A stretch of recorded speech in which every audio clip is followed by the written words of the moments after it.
Good evening, I'm Reshmin Chowdhury. This is a kick-off special here on talkSPORT. Too good to go down. Over the next 2 hours, we'll be taking a deep dive into Tottenham Hotspur's unprecedented season where relegation to the Championship is now a very realistic possibility. I'm joined by the Athletic's Jack Pitt-Brooke and the former Spurs goalkeeper Brad Friedel to take a look at what on earth has gone wrong, why the club are in this position and what the future may hold for the Lily Whites. Too good to go down on talkSPORT.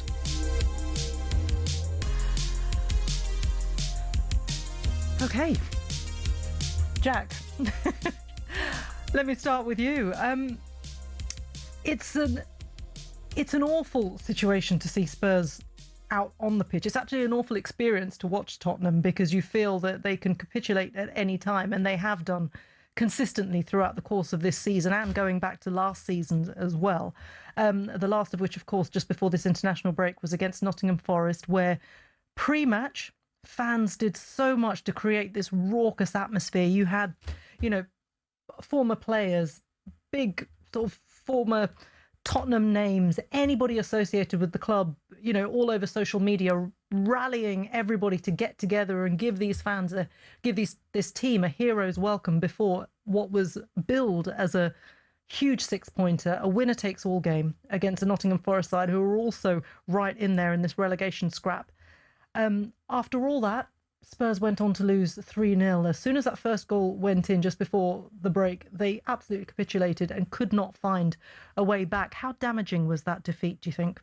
It was so damaging. It was so damaging because the fans could not have done any more. The fans have taken quite a lot of stick this season. I think not all of it fair. From manager, from players, from the media, and I think that the Tottenham fans on Sunday went out of their way to make very clear we are 100% behind the team. We know that the only way that Spurs are going to get out of this is if everybody pulls together. That is the fans, the players, the manager, the people running the club. The only way through this is with unity, and we are not going to be accused of not supporting the team. We are not going to be accused of not backing what goes on the pitch. And so they created this amazing atmosphere, one of the best, arguably the best pre-match atmosphere at Tottenham Hotspur Stadium since it was built in 2019, and actually the atmosphere was just a continuation of what we saw in the course of the week with social media, where fans were putting out these statements about how they were always going to stay behind the team and so on. So the fans couldn't have done any more. And to be fair to the players did work really hard in that first half, and they had they pinned Nottingham Forest back. They got in some good positions. They weren't able to turn any of those good positions into goals. But the problem with this team is that I think they've lost so much confidence that they've forgotten how to win. I think that's very clear. They haven't won a league game since December. But they're so fragile. They're so brittle. And if anything goes against them, then the whole world collapses for them. We saw this in the Atletico Madrid first leg, where all of a sudden they were 3-4-0 down very early on. We saw in that Crystal Palace game, where again, they went 1-0 up through Solanke and they were looking good, and then Van der Ven gets sent off, and then all of a sudden they concede 3 goals in 5 minutes. And I think to an extent, it wasn't quite as dramatic as that against Forest, but it was the same principle, right? They started the game really well, they concede that goal just before the break, and then the players don't know how to respond to it in the second half. And so I think that mental fragility, that lack of confidence, if anything takes Tottenham down, I think it will be that. I think it will be the complete collapse in player confidence, because I don't think it's too simplistic to just say they're bad players. They're not bad players. There's a lot of good players in there, but as a collective, I think their heads have gone. And it's almost as if they don't have the tools to recover when things are not going their way, which is a really tough place to be, because you have to be able to find a way, and at the moment they look completely lost, don't they? I'm going to bring in Brad Friedel. Lovely to have you with us, Brad. Hi, Reshmin. Hey. Look, you've been watching your former side in action. Could you ever have conceived of a situation where Tottenham would be in this position, potentially on the brink of moving down to the Championship? Well, it's funny. So I was at a Blackburn team. I'm sorry to not answer you directly off the bat. I was at a Blackburn team that we were always competing in Europe, or 6 of the 8 season I was there. After I left, I never thought that I'd see Blackburn even headed that way at Villa. But I mean, what an incredible club Villa was shortly after I had left there. They characteristically had relegated. Tottenham would be even more remarkable. You know, you're at a club that brings in 560 some odd million in revenue, in one of the best stadiums in global football, one of the greatest training grounds in global football. Some incredible players have played at the club, and recently you've had arguably one of the best nines ever to play in Harry Kane. You've had Gareth Bale, Luka Modric. Those are three like world icons in the game. And to see where they're at right now is it is remarkable. However, now that they are in the relegation fight and now they've started to slip down, I understand a little bit more why they're losing games now than how they got there in the first place. How they got there in the first place, that's the remarkable part for me.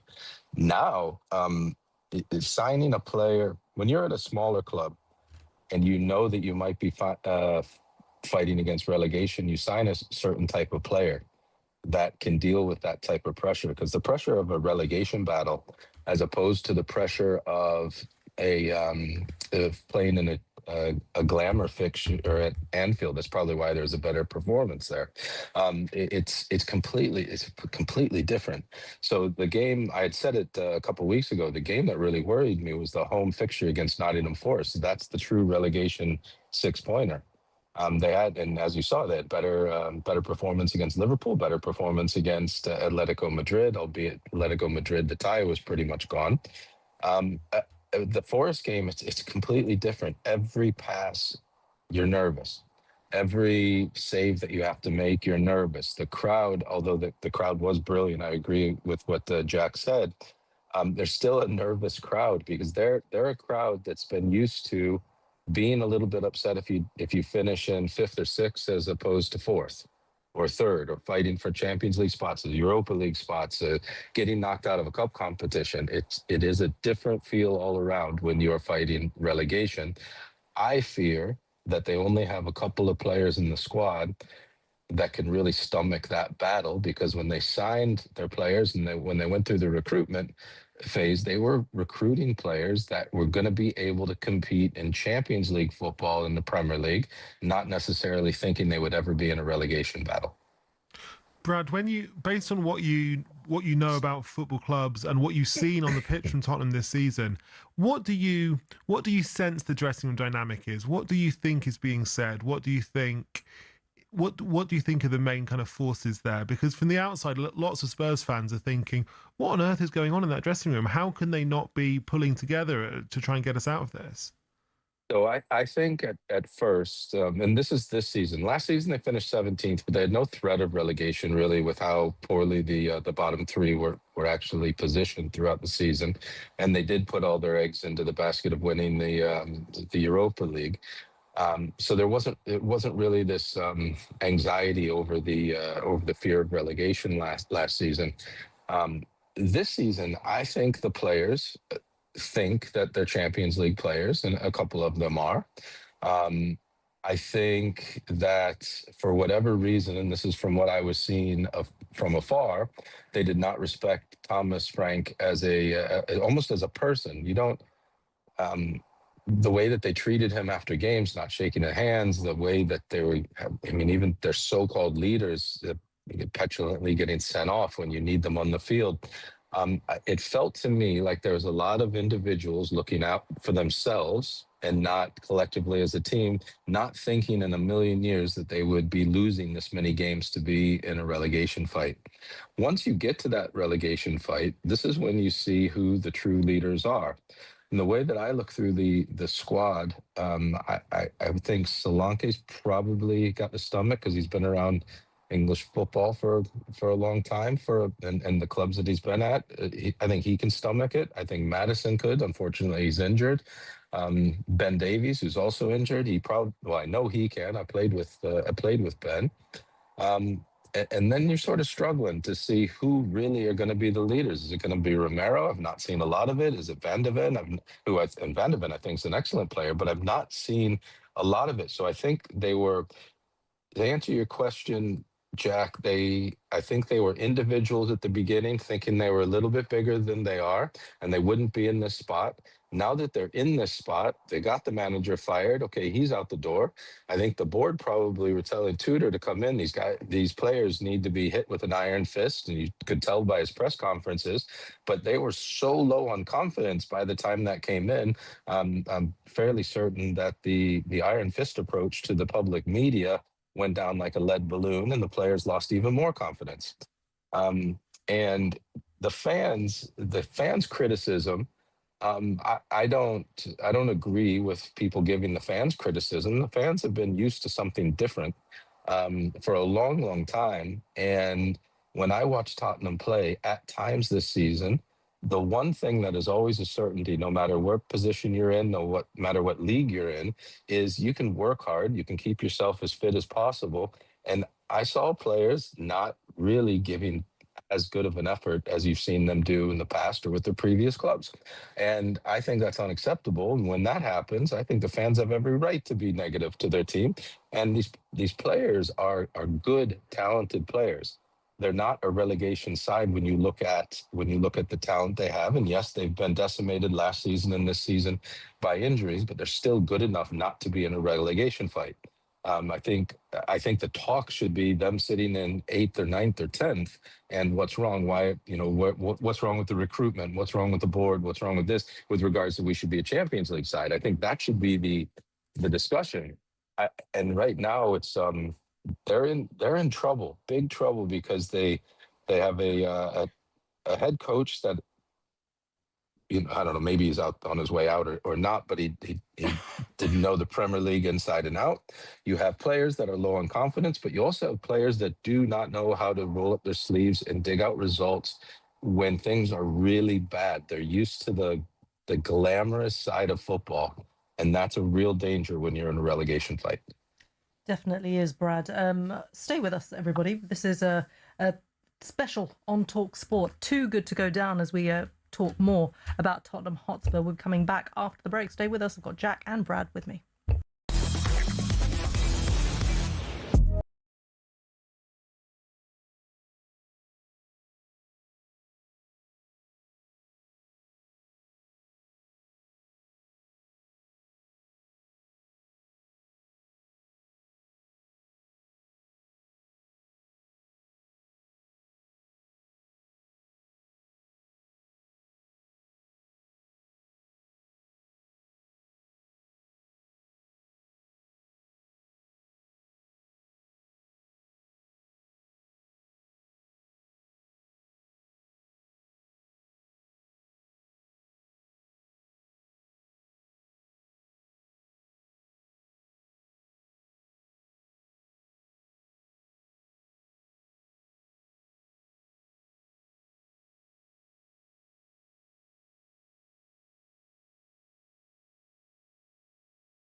Will that result have put a little bit of a seed of doubt in the Arsenal players in terms of the Championship run-in?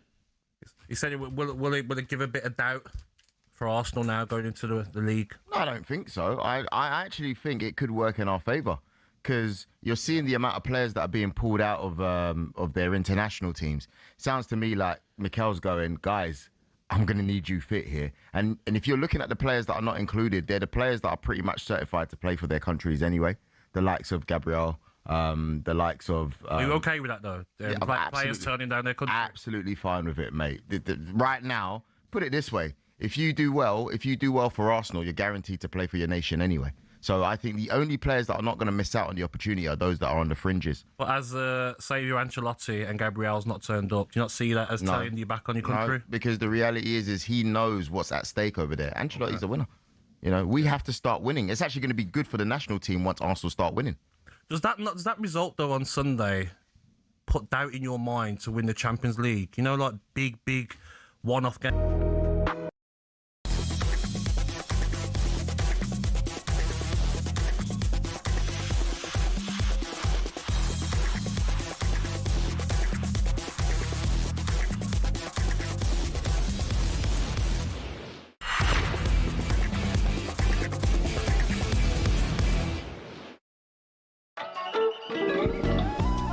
Good evening, everybody. You're listening to a kick-off special here on talkSPORT. Too good to go down. I'm joined by the Athletics' Jack Pitt-Brooke and former Spurs goalkeeper Brad Friedel. We're talking about how on earth Spurs have got in this position in the first place, where they're on the brink of relegation, only a point and a place above the relegation zone. Brad, before we head to the break, you were talking about the players, whether they have the stomach for this relegation battle. And it's really interesting because, Jack, you have an interesting take on this. I just want to see, Brad, if you agree with this. Yeah, Brad, one thing that I've been wondering watching Spurs this season is that us in the media, we've spoken so much this season about Daniel Levy and the Lewis family and Vinay Venkatesham and Johan Lange and the recruitment and all that stuff.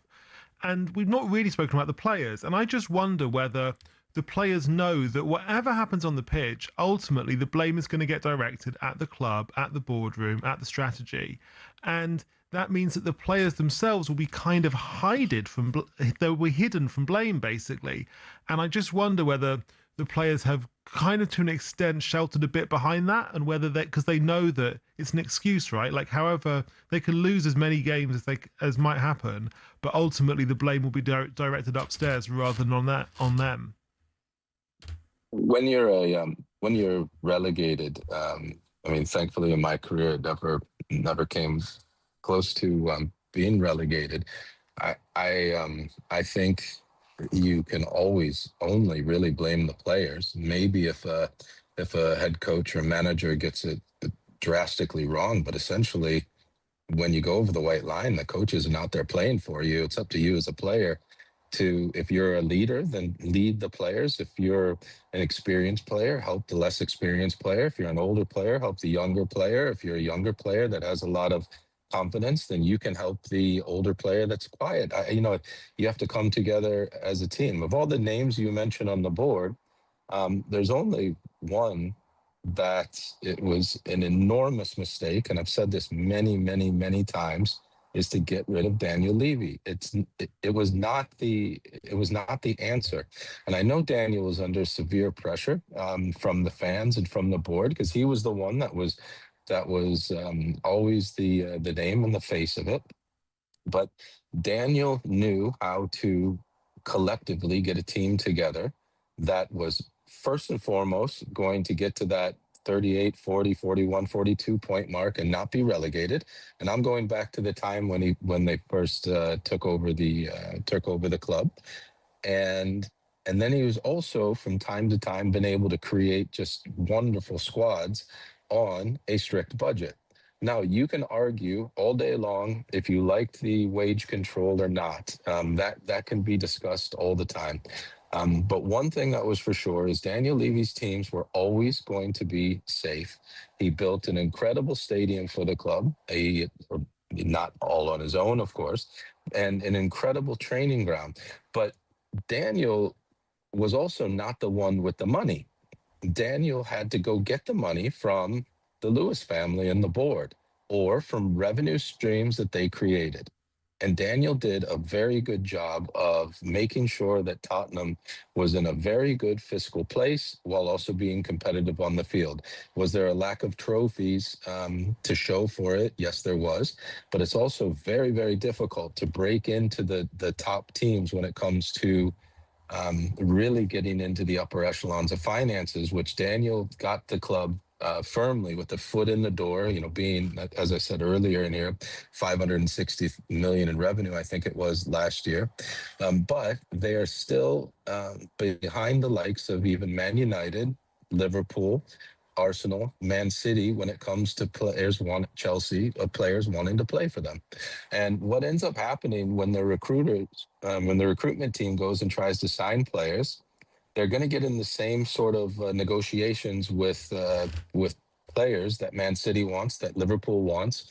And the players and their representatives will say, well, he'll come to Tottenham if it's for more money. And then you have to think, okay, so now am I only signing a player that is coming here for money?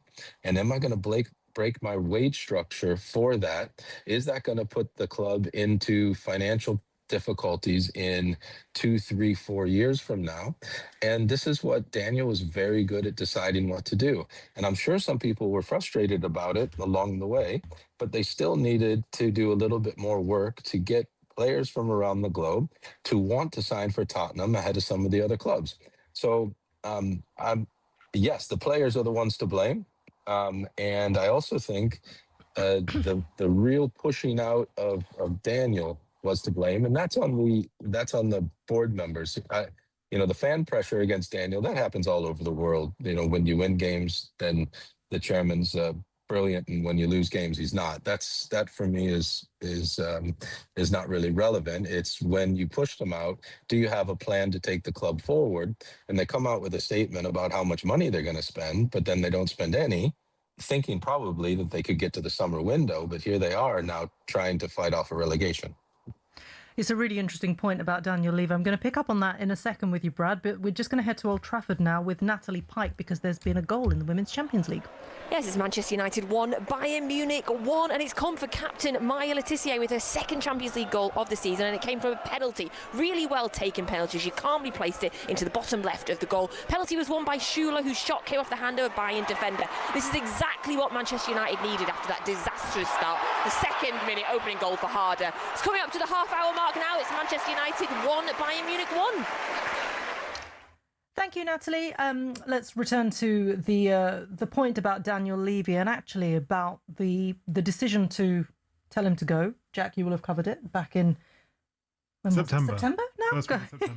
It does feel like a long, it's a whole other season, isn't it, that? So the board take the decision to remove Daniel Levy.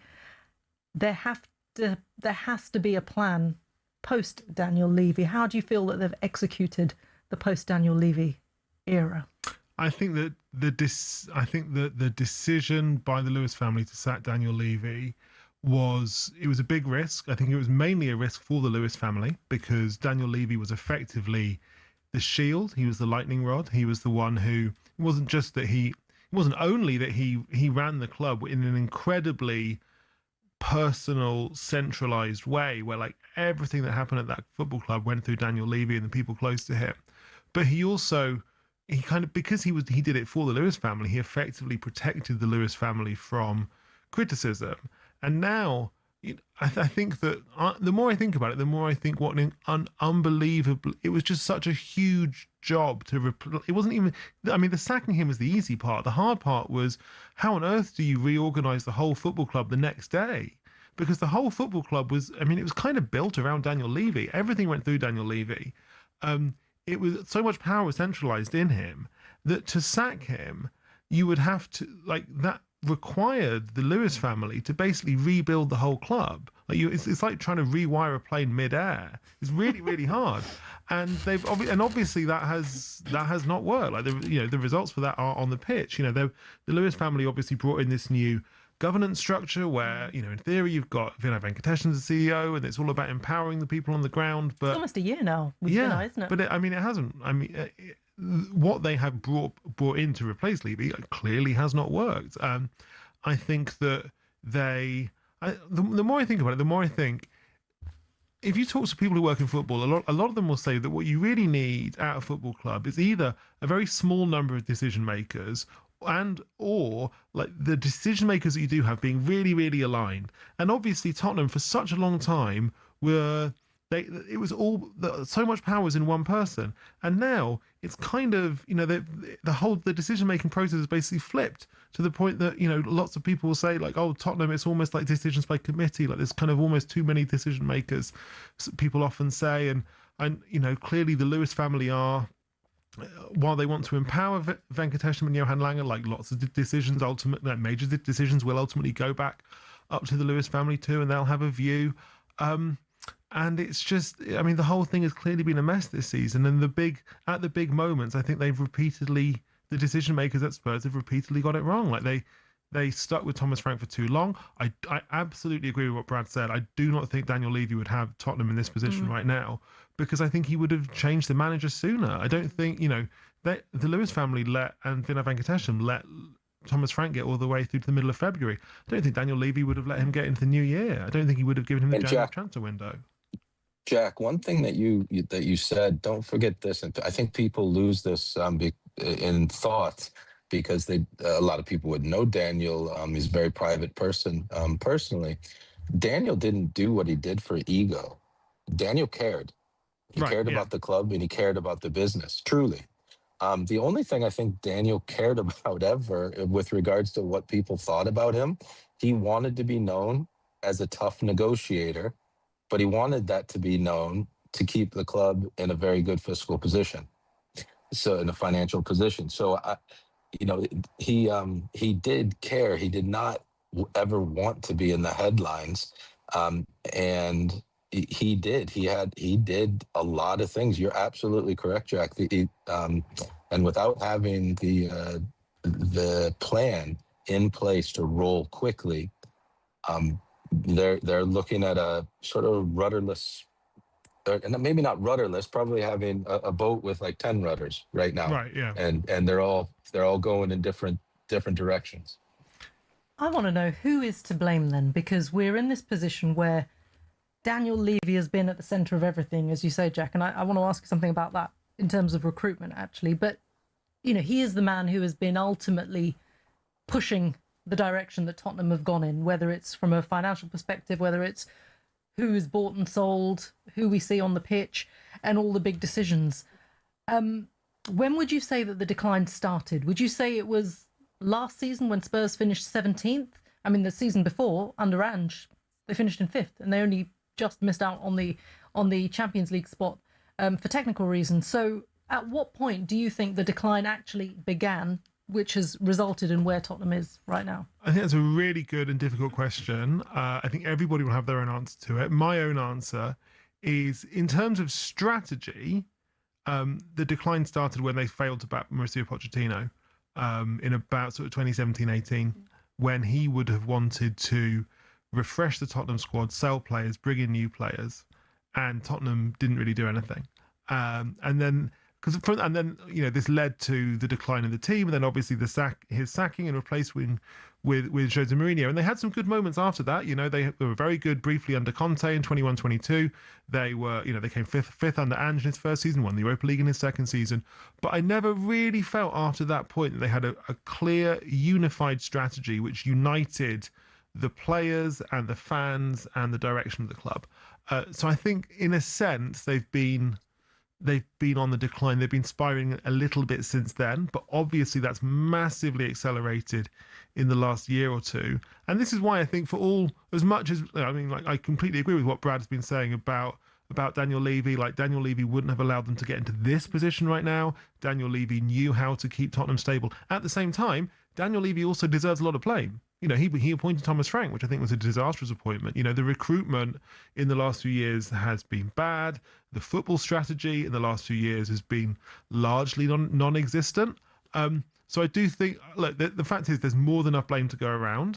It's not like there is plenty of blame that we can apportion. But I think that ultimately the lack of strategy, I would point it to the lack of strategy and frankly a lack of investment, which really goes back to the last 5 or 6 years. Okay, we're going to come back to that in a moment. We're going to take a quick break, but don't go anywhere, because I want to pick up on that exact point after the break.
This season, the recruitment's not worked. They tried to replace Isak with 2 strikers, Visser and Voltamada, who've both struggled. I actually think this is better than people give him credit for. He just needs a good run.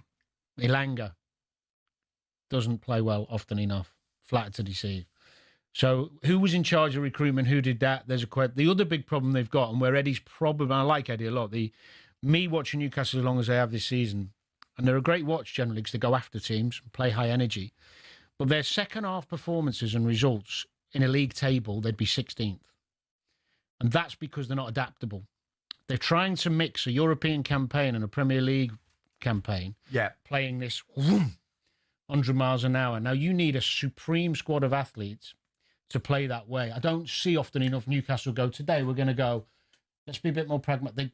And it's great at home. It works sometimes. Isn't it a constant trend for Newcastle? Every time they qualify for a Champions League season, to struggle a bit. They struggle in the rest of the season. Yeah. I think the first season when they qualified for the Champions League, That's my point, because of the style. So it is a Champions League situation. It's a squad situation. Amount of games, yeah. And also, at the beginning of the season, Newcastle were very poor away from home.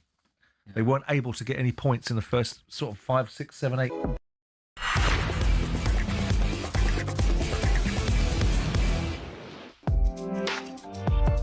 Into a kick-off special, too good to go down, as we look at the predicament that Tottenham Hotspur find themselves in, staring at relegation right in the face. I've got Jack Pitt-Brooke from The Athletic alongside me. Brad Friedel is also on the line, former Spurs keeper, of course. Jack, I want to pick up on something you mentioned, the football strategy at Tottenham, the investment. We talked about how Daniel Levy has been a central figure in this club, and actually sacking him has actually caused complete disarray, but he of course carries a legacy, and I completely agree with Brad as well, the fact that I think if Daniel Levy was here, Spurs would certainly not be in this position where they are literally looking at this possibility of relegation. When they've recruited in the past, when they've brought in players, and you look at the talent that Spurs have had in their ranks, the likes of Bale, Brad mentioned them, Bale, Kane, Modric, even Berbatov, even however far you go back, Spurs have had some real superstars in their side. One thing from my perspective is that they've never built a team around those superstars. And if you go back to what you mentioned as the time when the club began their decline, that was the era of peak Kane. You look at the team that was there, Toby Alderweireld and Jan Vertonghen and Kyle Walker and Moussa Dembele, and the type of talent that Spurs had at that time, and the fact that what they never did was build a team around their star players. I think that was almost a fluke, almost. All those players coming together at that time, they all clicked under Mauricio Pochettino at that time, but they've never moved forward to try and progress the team to move to the next level from there. Whenever they've recruited, it feels as though they've just slotted players into certain positions, but it's never with a strategy to build around the vast talent that they had. Yeah, to move forward. I think they did. I think they did build a team. They did build a very good team around Kane and Son, but not for long enough. Like the fact is, the fact that they got 86 points in the 16-17 season, that is such an amazing record given how little money they had to spend. I think that shows that they were able to build a good team, but what they couldn't do was continue that. And then they had this terrible situation where they had Kane and Son, like two all-time great players, Kane and Son, in the peak years of their career, and yet the team around them was kind of declining. But this is what I mean, that when they had those players, you peak Son, peak Kane, why on earth didn't they say then, we're onto something amazing here? I think to an extent I think if I was being really sympathetic to Levy, I would say there was a recognition that when they had Kane and Son, they needed to get a manager who was a kind of win now manager, right? Not a manager to build in the long term, a manager who came in to try to maximise Tottenham's chances in the short term. And so they got Mourinho in November 2019, and it didn't really work out. And they tried again after that with Conte, who came in November 2021, and he was really, really good for half a season. But the problem with having guys like Mourinho and Conte is that if you're going to have that kind of manager, you need to go out and buy them top players. Like there's no point in having like a manager who specializes in winning trophies with 6 out of 10 players. And yet that's basically what they tried to do during both the Mourinho and the Conte eras. And it's such a shame that Kane left in 2023, Son left in 2025. Obviously, Son did get that moment of winning the Europa League, which is fantastic. But the best years of those players' careers were ultimately playing for a team which was slightly confused in its strategy, where the players around them were getting worse. We can see that. I mean, that's so obvious, right? Look at, in the peak years under Poch, who was the right back in the team? It was Carl Walker, and then it was Kieran Trippier, and then it was Aurier, and then it was Matt Doherty, and all good players in their own way, but like there's an obvious decline there. And I think that dynamic, I mean, it's kind of in that context. Is it a surprise that Harry Kane didn't sign another contract? Is it a surprise that? I think by the time it's a surprise he stayed as long as he did. Yeah, well, I think even that, I think he stayed as long as he did in part because he signed that 6-year contract in 2018, right? But that was at the point where I think Pochettino had just signed a new deal and it felt like everything was looking up for Spurs.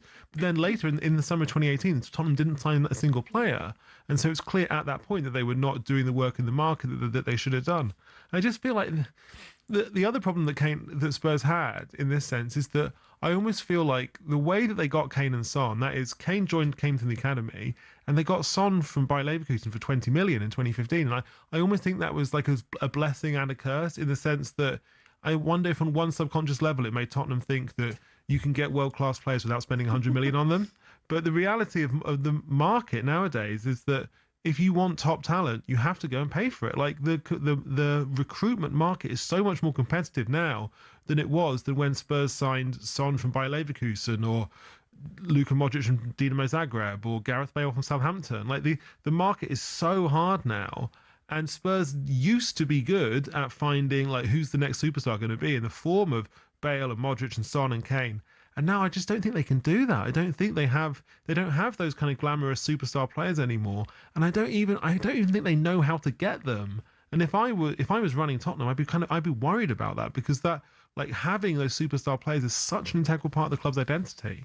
And this is what Brad was referring to as well in terms of the wage structure, and that is an obvious criticism that I think has been talked about a lot, and that is something that Spurs have said that they're going to change and work on, but they missed the boat in the January transfer window. I want to ask Brad actually about the culture within the dressing room, and from your days as well, because there was an ex-Spurs player that I was speaking to, who probably played in the club, I would say around 20 years ago. I'm not going to name any names, but he'd come from a big club, and he said he walked into the Spurs dressing room, and in his first game they drew. And he was really hacked off because, he was used to winning. Every game you go out, you play and you win. And he said that other players in the dressing room said, well, we drew. We got a point. That's fine. And it was interesting to hear that back then. I just wonder if it was like that when you were there, Brad. The fact that you just not do the bare minimum, but you don't have to push yourself out of your comfort zone. And perhaps this is why Spurs haven't developed a culture, a real culture of winning. It's always, whether it's the transfer market, just give the bare minimum and we'll get this person. Whether it's going for a trophy, well, we want top four. We're going to bin off, whatever competition because we just want to get into the Champions League. Do you think that there's a culture issue? Did you experience something similar when you were there? Well, I was there. There's a lot to unravel here that I want to pick up on what Jack said as well. So when I signed in 2011, we had Harry Redknapp was the manager, and one thing that Harry did with his teams is he bought players that sort of, I would say, self-police. So we had young, incredible players like a Kyle Walker. We had experienced players who were really putting a shift in, especially that season, like Adebayor. Like myself, Ledley King on one leg was better than most center backs in the Premier League. Benoit Salgado that year was one of the best left backs in Europe with William Gallas, who was a World Cup winner. He didn't allow people to be relaxed. Scott Parker didn't allow people to be relaxed. You had Peter Crouch in the squad, Jermaine Defoe in the squad, who were always putting a shift in, and I could go Luka Modric and Gareth Bale. So we had a lot of players then. What I would say to when we have a Luka Modric and a Gareth Bale, and you want to build around them, my question, I guess, will go to Jack. What if Daniel Levy wasn't given the money to do it? And he was told he had to raise money to then build the squad. I don't think you could blame Daniel Levy for that.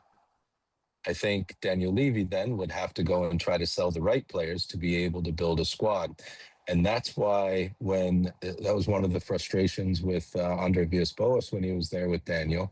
I'm not going to say the names of the players that he wanted in the positions, but he wanted 3 different players that came in on the deadline transfer day. And saying that, one of the players was Moussa Dembele, who actually, in my opinion, he could have played for Real Madrid, Barcelona, any of the top players or any of the top clubs out there. But I think a lot of people think it was Daniel Levy doing just all the strict wage structure. And in fact, I think he was given a budget and then he could spend above that what he brought in. So when you talk about the culture creation, the first year that I was there, we were on point, and I think we were a striker away from really breaking into the top 1, 2, or 3.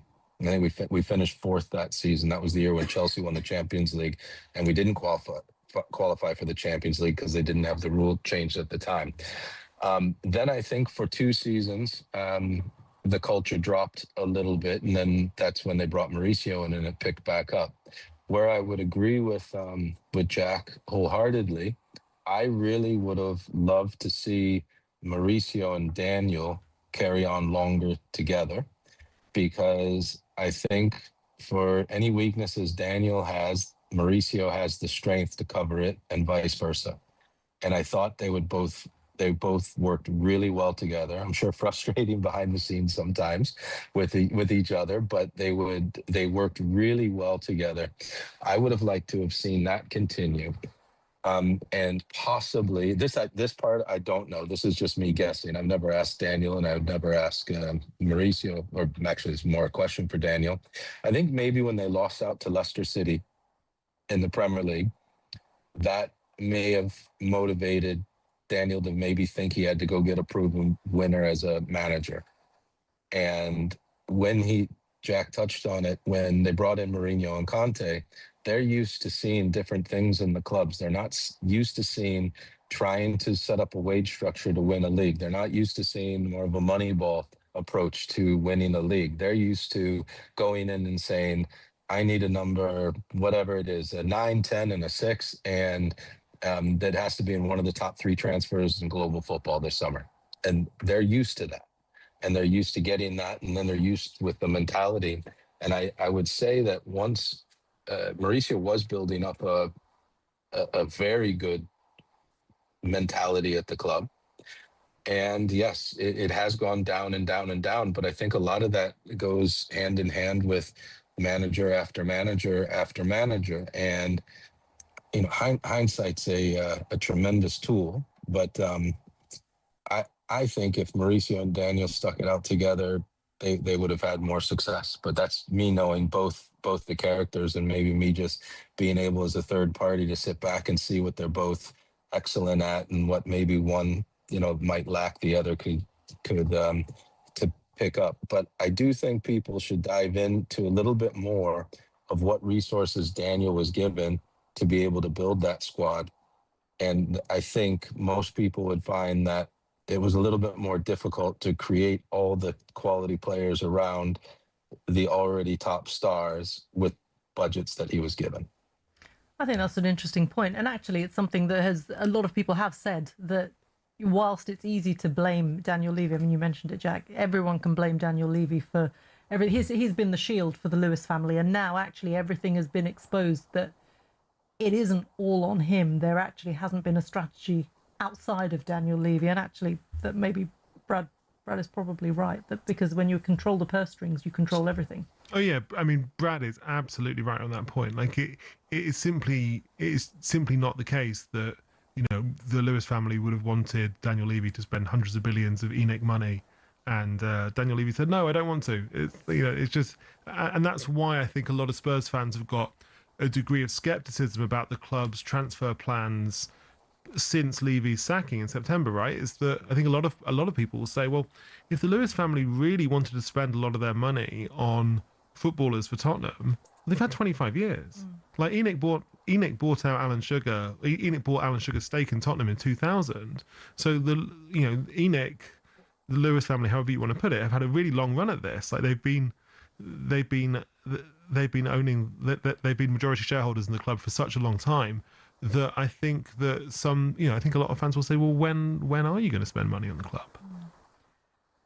Well, they didn't in January, and Brad, you mentioned that, and I think that's come back to haunt them because I think they thought the people in charge right now, that's Lewis, that's Johan Lange, that is Vinay Venkatesham as well. They did feel that they might have a bit of a cushion up until the summer transfer window, but of course Spurs needed reinforcements immediately, and they didn't get them. In terms of, because I know Brad, you're going to be leaving us very shortly. I just want to ask you, what is going to happen next? What do you think is the fate of Tottenham Hotspur going into the end of... Oh, I know. I'm so sorry. I'm just laying it on you. No. It's a tough. The last it's a really 7 tough. games. It's a really difficult one to actually look at because there's so many ifs and buts and so many things that can happen. But from where Spurs are, and bearing in mind there's an international break now, you hope that the players will take some time to reflect and think. But in your mind, looking at where the club are, how they've performed, what's going to happen next?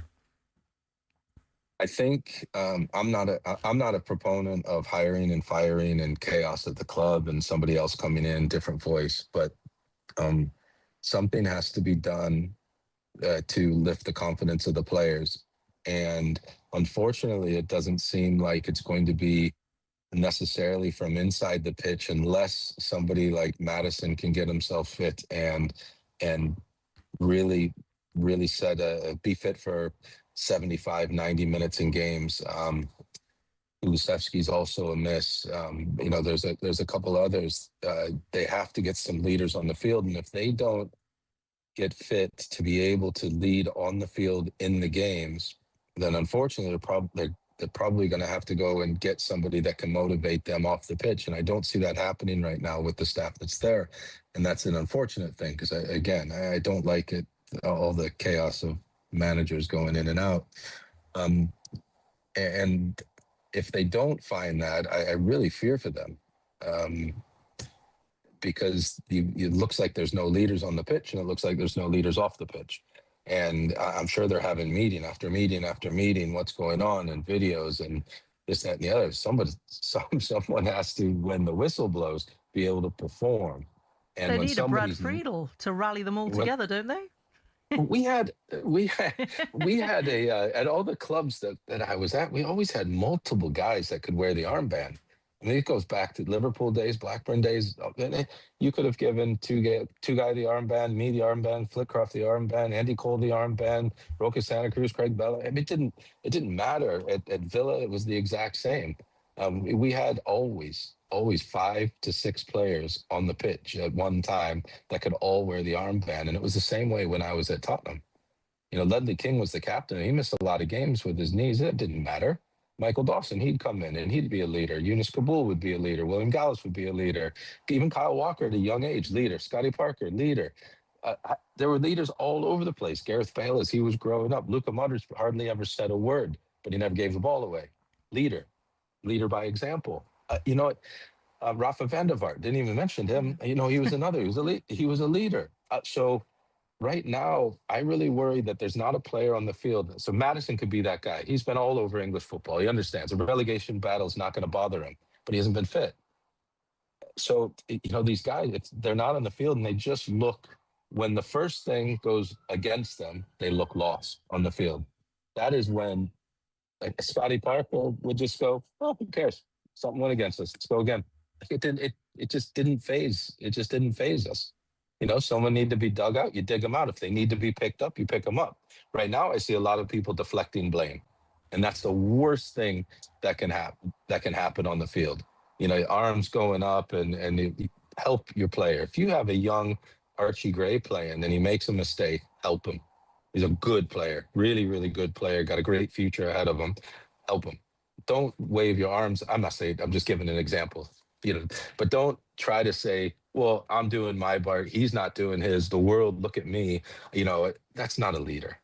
A leader is actually taking it on the chin for your young teammate to say, it's me that's not lifting him up. It's my fault. That's a leader. And I don't see a lot of those in Tottenham, and they better find them soon. They have 7 cup finals to come. Is it 7 or 6? Yeah. 6 or 7 cup finals to go. They certainly do, Brad. Thank you so much for all your insights. Thank you for joining us as well. Brilliant to get your take on where Tottenham are, and also just take us a little bit, further back to your days and being and the inner workings of the club as well. Really fascinating stuff. So thank you so much for joining us. That was Brad Friedel, of course, former Spurs goalkeeper, joining us for this kickoff special. Too good to go down here on talkSPORT. Stay with us. We'll continue talking Spurs after this.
Has anyone seen North London?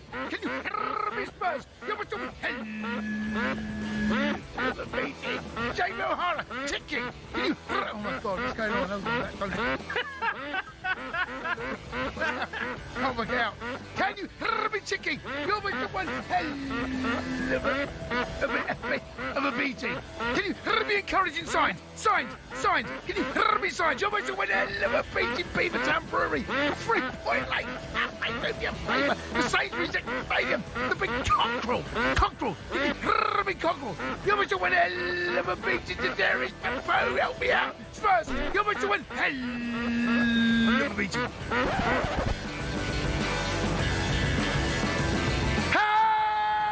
Has anyone seen the Gunners? Mike Keown. Can you hear me, Keown? You're with the one hell of a beating, Kemper.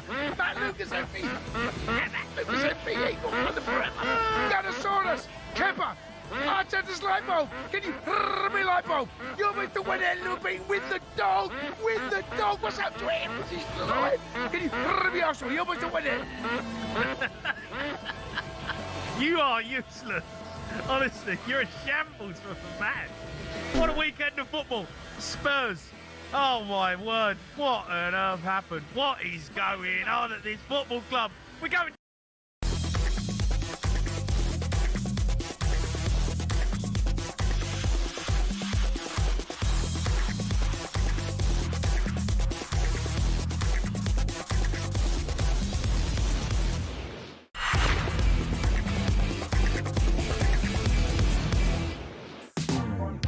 You are listening to a kickoff special on talkSPORT with Ladbrokes, 18+, gambleaware.org. We're talking about Tottenham Hotspur, the predicament that they're in and whether or not they are too good to go down. We've been hearing from Brad Friedel. I've got Jack Pitt-Brooke from The Athletic alongside me still. Some points that Brad discussed were the recruitment strategy or lack of. Where do you stand with the decision makers? Because obviously a lot was pitted against Daniel Levy, but he is now gone. And the new team have had chances to get certain things right. But does it predate what the people in charge right now are doing? Yeah, I mean, I think a lot of Tottenham's problems do predate the people they've got in charge at the moment. You know, Venkatesham only arrived at the end of last season, and he's obviously been given a very hard job to do, right? He's had to, like I said earlier, he's had to effectively rewire the whole football club in the wake of Levy's departure in September. So I think the problems are bigger than any one individual. Like Johan Langer, again, Venkatesham and Langer are both getting a lot of stick from the fan base because they are kind of like the public faces of this season. But Langer's job is, like, I think he initially came to the club as a kind of talent ID guy, and I think he is actually good at talent ID. Like, he has identified some good young players, Gray, Bergvall, Odeberg, Kinski. Actually, he did a great job at Villa as well. Yeah, Martinez and Matty Cash. Exactly. So he has identified some good young players for the club, but in terms of like driving an overall football strategy, clearly it's not really worked out yet. But I think like the issues behind the scenes are obvious. If you look at, say, like Fabio Paratici, for example, like Paratici was managing director of football, had to resign in disgrace after he was banned from football, stayed on as a consultant, came back to the club in October as one of two sporting directors, like this new dual sporting director model. It lasted 2 months. 2 months later, he was on his way out to Fiorentina. And so I think, Tottenham are now looking for another co-sporting director, in theory, to work alongside Johan Lange next season. So that kind of endless churn of people behind the scenes is really unhelpful. And I just think like the biggest issue at Spurs, is even bigger than like, can they sign the right players? It's, can everybody be aligned on the right strategy? Like that fundamentally is what sets successful teams apart from unsuccessful teams, is whether they have a clear strategy that everyone's aligned behind. I just think at Spurs it's not there. It hasn't been there for a long time. Just feels like there's a lot of chaos behind the scenes, isn't there? Let's see if there's any chaos at Old Trafford. It's half time there in the Women's Champions League game between Manchester United and Bayern Munich. Natalie Pike's there for us.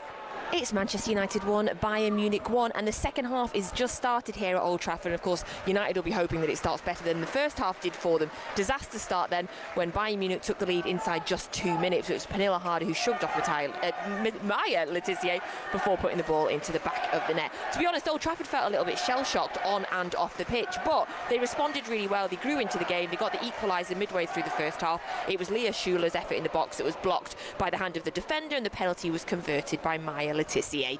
Second half is just started. There's about 100 travelling fans to the right of me, and they've not stopped singing all game. It is Manchester United 1, Bayern Munich 1. Natalie Pike, thank you very much. We will continue to talk about Spurs after the break. Jack and I still have plenty to talk about, so do not go anywhere. This is a kick-off special, too good to go down. We're discussing Tottenham Hotspur.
It's understood that Chelsea do not plan to review Rosenior's performance formally before the summer of 2027. They have no intention of making a change at the end of the season. Chelsea view this summer as being critical in terms of recruitment. The club's desperate to improve the mental resilience of the squad and provide Rosenior with a better balance of options. Chelsea will look to sign at least one new central defender, and they want to sign a midfielder, or add a midfielder and a forward as well.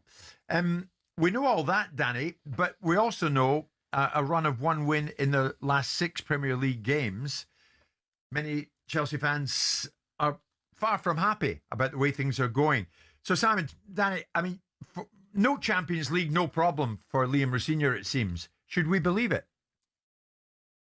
No, I struggle to believe that wholeheartedly. I think no Champions League for Chelsea would be a failure for them, especially if there's 5 places. And I think that the fans will become very disgruntled if that's... Let's be honest. We've all found ourselves raging at a referee's decision at some stage. This feel familiar? That is an absolutely shocking decision. They've got a case in that it was a bad decision. It's such a poor decision. Yeah, I think he's just made a bad decision in that instance. But what does it take to get to the very top of football refereeing? Every referee starts with their county FA. It's a simple training course and you can take it as soon as you hit your 14th birthday.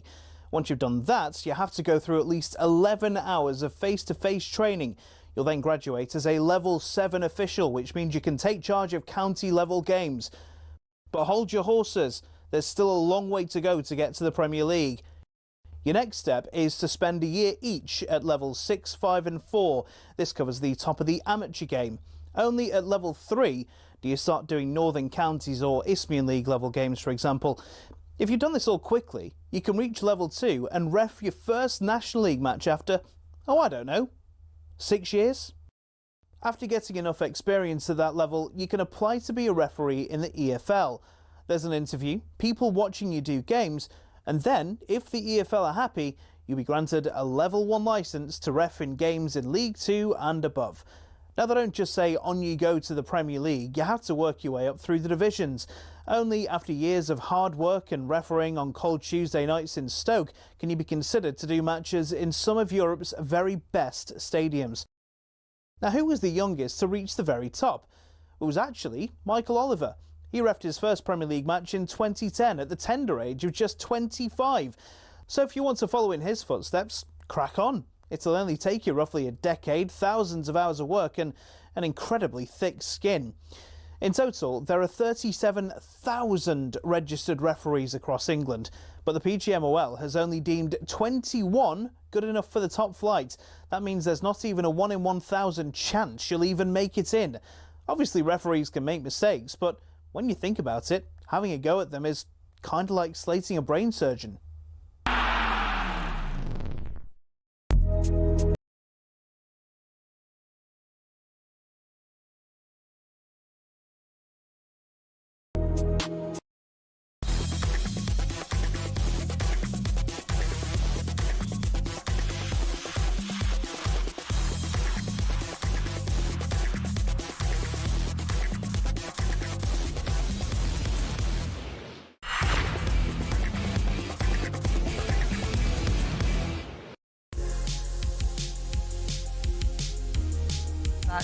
Everybody, good evening. You are listening to a kick-off special this evening, Too Good to Go Down, where we're discussing Tottenham Hotspur and the battle that they face and the real prospect of relegation at the moment. Tottenham Hotspur, of course, a point and a place above the relegation zone. 7 games left to secure their Premier League status. If not, it will be a season in the Championship.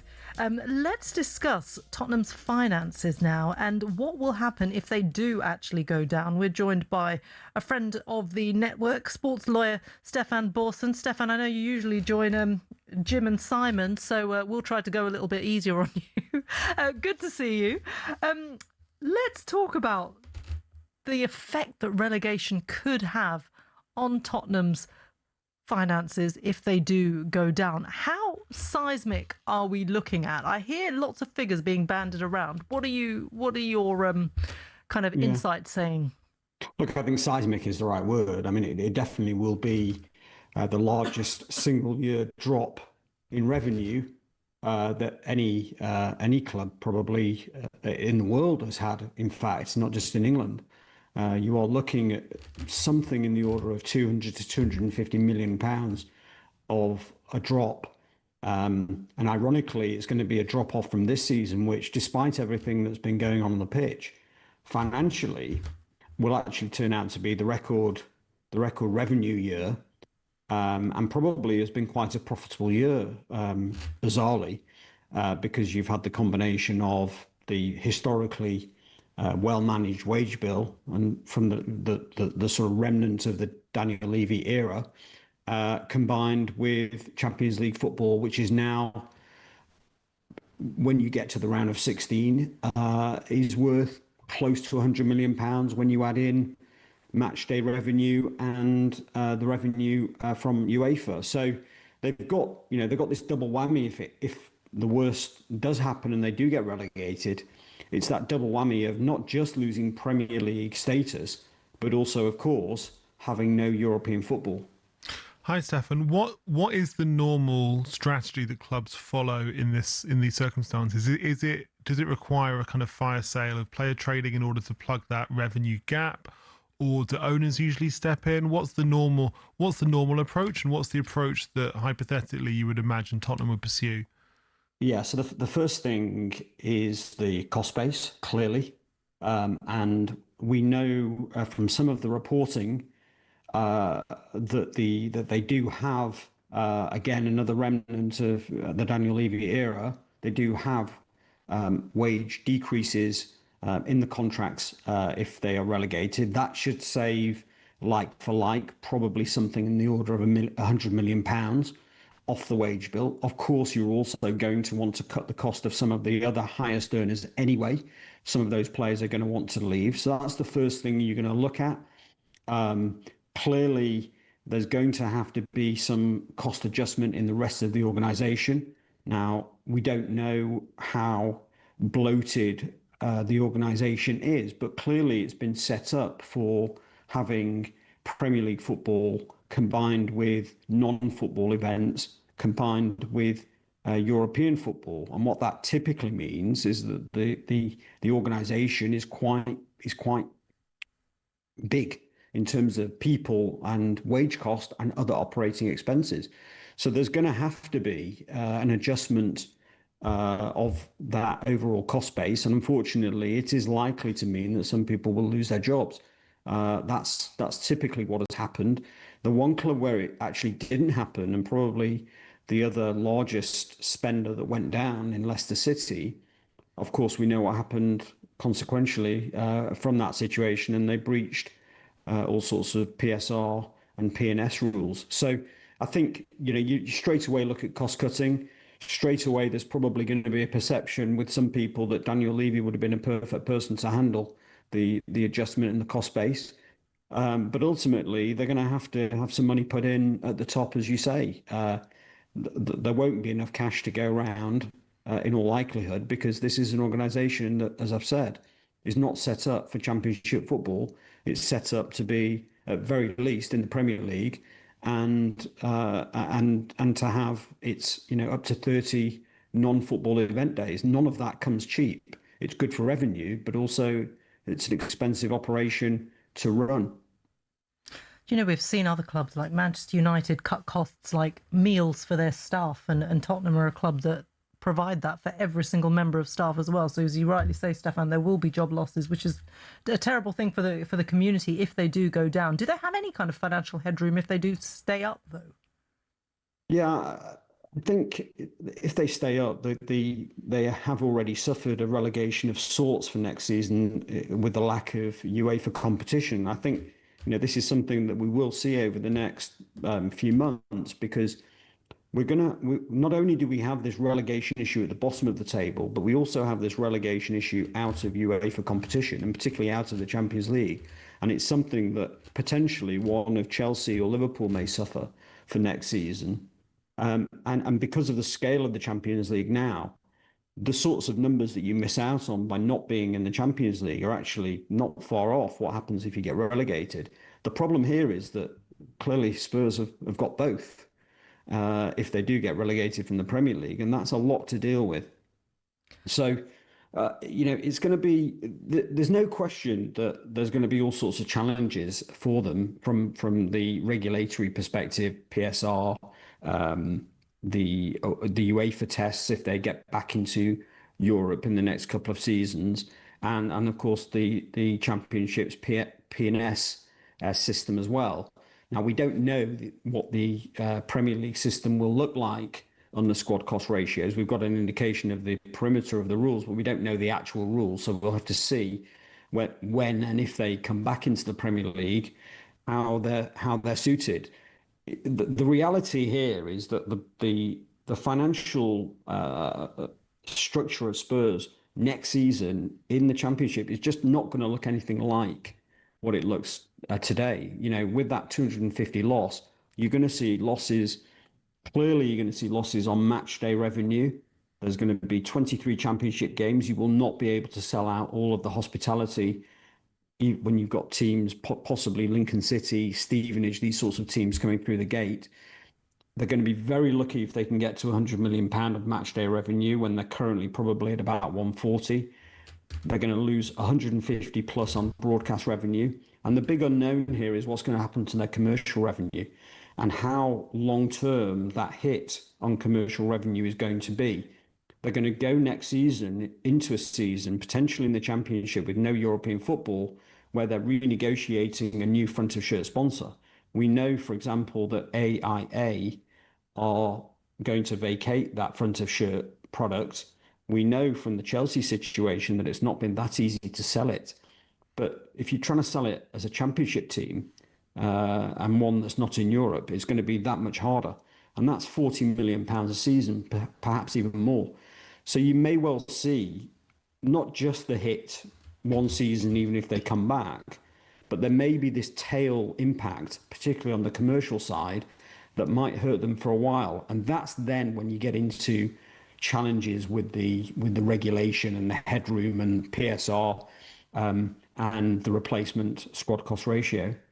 Stefan, there's been so much speculation for years at Tottenham about a potential sale, and ever since Daniel Levy's dismissal in September, the Lewis family have been very, very clear about this, that they don't want to sell the club, they want to continue to run the club. What do you think, if they were to be relegated, how much of an impact do you think it would have on valuations of the club and on whether or not investors would see it either as like a good thing to pursue, or do you think investors might be a bit scared off because it would be proven that Premier League football is no long-term guarantee there? Yeah, I think this is one of the big issues that Premier League clubs have got generally. This sort of situation was not meant to happen. We were not meant to have Spurs as a team in relegation trouble, or worse, actually getting relegated. The whole point of those teams at the top of the table was that they could offer investors a stability where the only risk really was how far you would get in the Champions League. Now, that illusion is now gone. Clearly, we have a number of teams that are trying to get into the Champions League. But to actually fall all the way down such that you're actually being relegated is a big shock, and it will have an impact on the valuation of Spurs, not just in the short term, but in the long term, because what you end up having is it moves Spurs from a club that will try and sell itself as a Premier League franchise in the American sense, and it moves them into a club that may or may not even be in the Premier League. And from a valuation perspective, that is transformational. So I think it is a big impact, and it is ironic that it's come at a time when I think the key driver to the removal of Daniel Levy from a financial sense was to loosen the purse strings. And actually what's ended up happening is the consequences and what's going to follow is they're not going to have the choice to loosen the purse strings. They're going to have to tighten them even more. And they're going to have to reset because, as I say, the commercial revenue, which is a key driver to why a third party might be interested in buying Tottenham Hotspur, is going to be damaged, I think, over a longer term period than either the match day or the broadcast revenue. Because, for example, if they get promoted straight away, of course, the Premier League money comes straight back, so no major issue there. You would think there's a very strong chance that the fans, on the back of momentum of a promotion, will support the club extensively back in the Premier League, and the place will sell out again. So again, they will recover on a match day as well. But on the commercial side, there's going to be a lot of damage here probably, because the way that the negotiations work, the fact they're going to have to accept some short-term deals potentially, and the general damage to the brand as being one of the most successful clubs. So the short answer is, I think if they are going to hold themselves to a very high valuation, a valuation that actually, by the way, hasn't been achieved even when they were successful, I think they can forget about selling the club. I just don't. I mean, they're saying they don't want to sell the club, but clearly they do have to deal with the ownership issue with Daniel Levy. So I think something does have to give on that side. But I would fully expect the club now to have to reduce its asking price, and I think that's just a natural consequence of, frankly, potentially even if they don't get relegated, it's pointing the valuation down. And frankly, there are other places people can spend their money. Stefan, does this qualify as negligence from the ownership? Well, I think it's hard to say that it's a negligence. We talk, and we have spoken a lot over the years about how sort of from a percentage perspective, how low the wage bill is compared to what they generate on the top line. And of course, they are one of the lowest spenders relative to their turnover. But we shouldn't lose sight of the fact that the club still has a wage bill, had a wage bill last season for numbers that we actually know, audited numbers of about £250 million, which still had them with more spend on the first team squad than any of Inter, AC Milan, Borussia Dortmund, Atletico Madrid. That amount of money in wage bill and the money that's spent in terms of transfer fees should suffice in terms of getting the club at least into the European places, and shouldn't have led to them being down at the bottom. So I think from a negligence perspective, it's very much been on the football side as opposed to more generally within the organisation. I think it's very hard to say that the ownership have not provided enough financial support for the management teams that they've had, but clearly they've made bad choices in terms of the managers and the players that they've acquired. And that's really, I think, if you talk, I think negligence is probably the wrong word, but that's clearly where the underperformance has come. Indeed. Stefan, thank you so much for joining us. Stefan Borson, their sports lawyer, giving a fascinating take on where the club could end up should relegation end up being the eventuality. You are listening to Kickoff on talkSPORT with Ladbrokes, 18+, gambleaware.org. I'm Reshmin Chowdhury. Jack Pitt-Brooke from The Athletic is alongside me in the studio, and coming up next we'll be looking at a man who may be the next Spurs head coach, Adi Hütter.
Mo Salah will leave Liverpool on a free this summer. Here's a crazy stat for you. Mo Salah either scored or assisted 37% of the goals Liverpool scored in the last 9 seasons. Yeah, he's, and I think it was Hugh Wisencroft that said there that the awakening of Liverpool was down to Klopp and Salah. Those two worked in such sync. Klopp made Salah the player that he is, or allowed him to be the player that he is. Yeah. And I'm looking at someone in North London who, I'm not comparing Saka to Salah, but if you put that Saka into a Klopp's team, you would see. So Salah's got more goals and assists than Saka. What you're saying is Arteta's holding back Saka? Oh, 100%. Liverpool fans, Arsenal fans know that. 100%. That's not up for debate, is it? I'm not opening up a debate here. I'm just stating the fact that Mo Salah's got more goals and assists this season in all comps than Saka. Mm. Now, if Klopp had Saka at the time that he was going through that brilliant time at Liverpool, you'd see a totally different Saka. Arteta's getting a different role out of him. There's no way Mohamed Salah would not be the player he is if he played under Arteta. Don't even go there with me. Okay, Don't have that argument because I'll fall out with you. Okay, but I don't think Saka can do what Salah's done.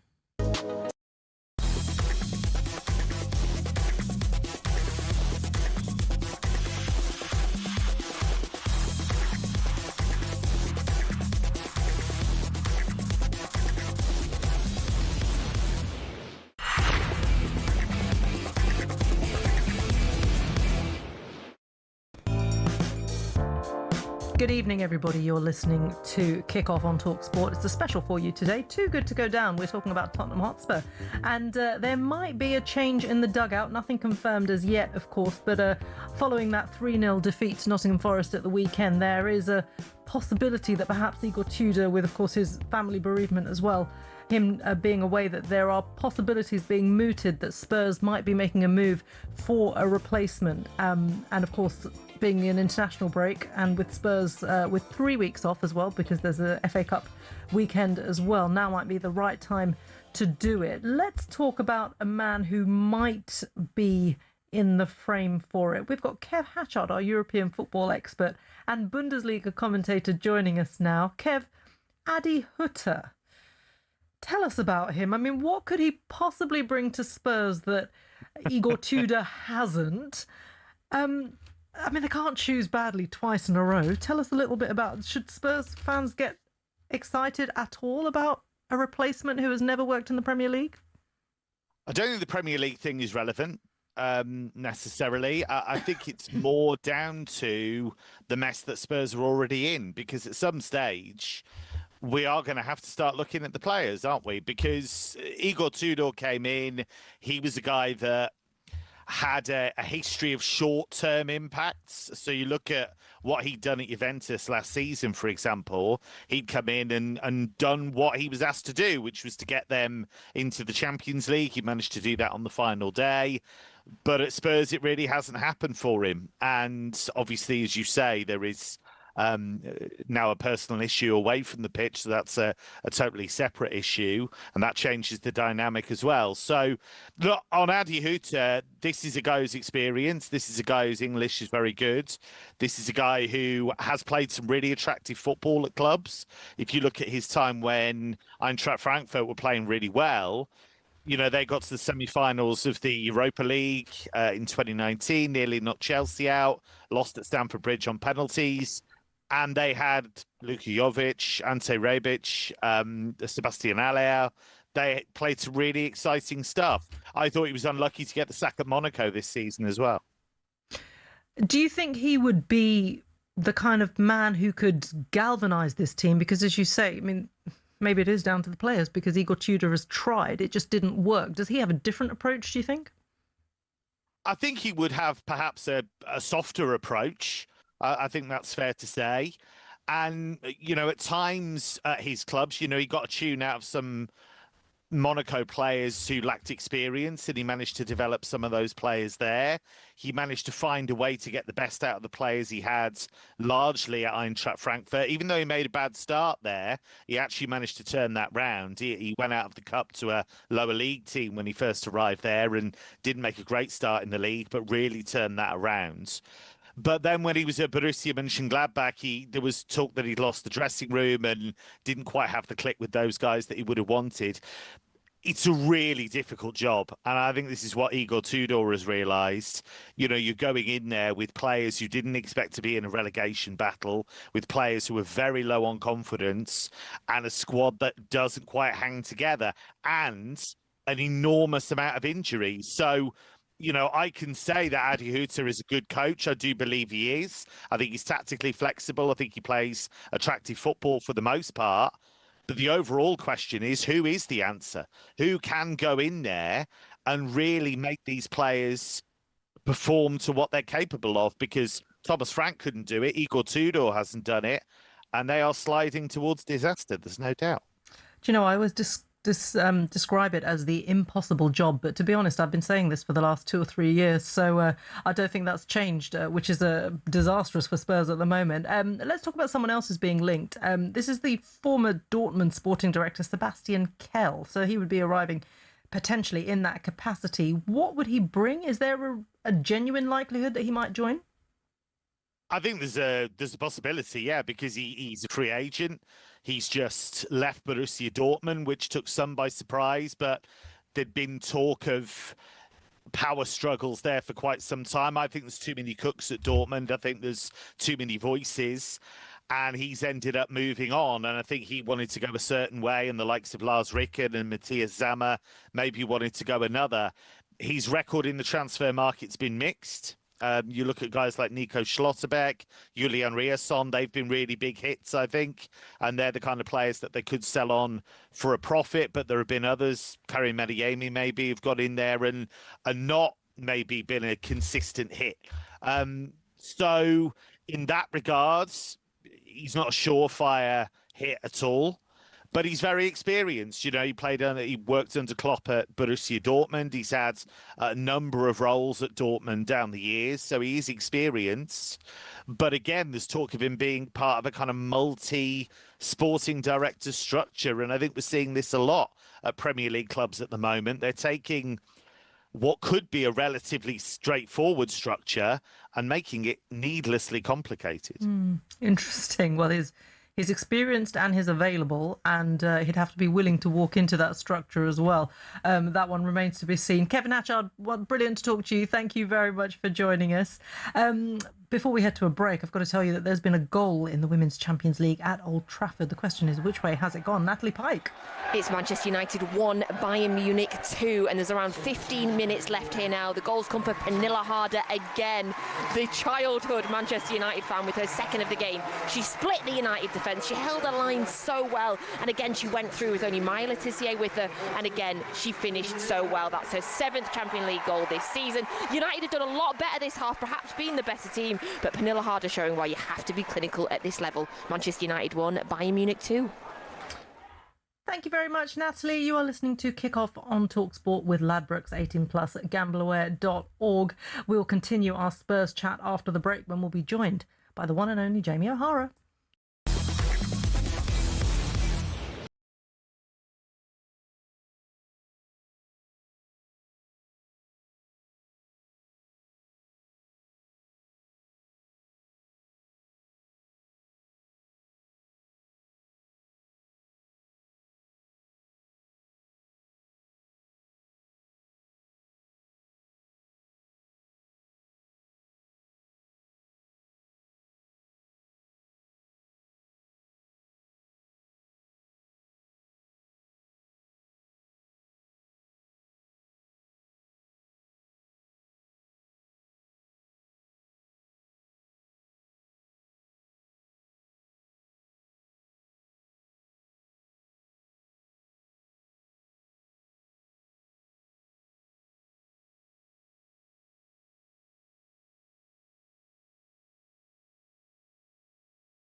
And think about it. The only person that's not going to lose anything out of this deal is Mo Salah. And when he signed a 2-year contract and got himself a new contract and got himself the highest paid and one of the highest paid players in the Premier League, it was because Liverpool managed to achieve, or probably on his behalf, a 2-year deal that they didn't particularly want. I think they wanted a 1-year deal. And when we heard Virgil van Dijk, the caller was talking about the commentary of Virgil van Dijk and Mo Salah, what we heard was a load of old rubbish from Virgil van Dijk and Mo Salah about how they'd heard nothing from the club, no one had spoken to them, no one had given them any indications, all that nonsense, because clearly agents would have been speaking to the club. What they hadn't heard at that time is, yes, you can have precisely what you want. That's what they hadn't heard at that particular time. So when we use that as part of the architecture of a conversation to justify people's behaviour... No, I think you're right there. I don't think they did come out and say, I'm staying. They didn't. He's got it wrong. They actually did play the game. Of course they did.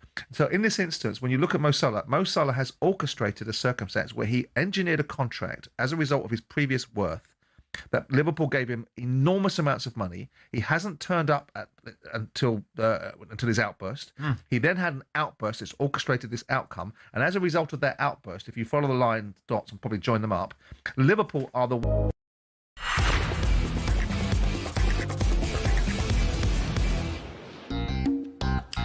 Good evening, everybody. You're listening to Kickoff on talkSPORT with Ladbrokes 18+, gambleaware.org.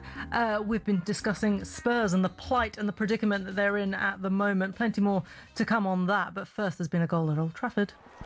It's Manchester United 2, Bayern Munich 2, and just moments after conceding, Manchester United are level again. It's come from a corner. Lundqvist is claiming it, but I think the ball might have come off a Bayern defender. But the Reds will not care. Around 13 minutes to go now, and they are level. Manchester United 2, Bayern Munich 2. Thank you very much, Natalie Pike. Guess who's joined us in the studio? It's Jamie O'Hara. I just want to say, Evening. There are no Ange masks here. No, so it's safe. Keep them away. We're gonna. I can't take any more. I know, and you really have borne the brunt of a lot. Actually, on behalf of the nation, I think you have, and every single Spurs fan, I think you've just taken it I've taken all. some hits. Yeah, you've taken all the hits. It's been painful. On your own. Exactly. It's not easy being a Spurs fan right now. It really isn't easy being a Spurs fan, and this is the thing. Look, you're going to be on later on with Jason on the sports bar. So as I say, we'll keep it safe in that regard. But just a word from you on where Spurs are at the moment. We've been discussing the financials of potential relegation, what that does to this club, what it does to the image of the club. We've been talking about the football strategy. Jack's been talking about the fact that there hasn't been a strategy on the pitch. Brad has been talking about, actual Daniel Levy would never have put Spurs in this situation had he been in charge. There's no way he would have let it go this far. How are you even feeling at the moment in terms of where Spurs are and what they have to do in this international window? Well, how I'm feeling, I'm devastated. I mean, it really is. Like, genuinely, when you look at where Tottenham have fallen to, this is remarkable, right? This has never been known. And we've had a few bad seasons or we've had bad patches, but then we sort it out, get sorted, and we go again. This has just been bad decision after bad decision for a long period of time. And I feel like, you keep making these bad decisions, you're going to find yourself in this position. And we never think it was going to happen to us, right? Because Spurs are a massive football club and people can joke and people can say what they want. Spurs are a massive football club. But when you see like teams who have struggled in the past, who are big clubs who have gone down, like Aston Villa, Newcastle, West Ham, clubs have got, because they keep making bad decisions. Tottenham are now in that position, and West Ham are in that position because they keep making bad decisions. Tottenham are now in that position, and I'm crestfallen at how bad we've been. And when I watched us against Nottingham Forest, I thought there was going to be a bit of hope, and there absolutely was nothing. And there was so much pressure because the club built the game up and wanted everyone to get on side, and the fans were amazing, and everyone got on side, and the team crumbled under pressure. Like, they can't get away. They crumbled. They cannot deal with the pressure that they're under right now. So we are in a sorry state of affairs, and how we fix that, it's not an easy fix. It really isn't. When I watch Tottenham this season, which I've done a lot, I just think the players' heads have gone. They look like their heads are completely gone. They've forgotten how to win. They're hiding behind excuses. Yeah. How can the club fix that? How can they get inside the players' heads and turn that around? It's a really good question. And look, based off my own experience of being relegated from the Premier League, I went down with Wolves and we had a good side, not at Spurs' level, right? But we had a decent team. And we went down because the mentality had gone. We had got used to getting beat.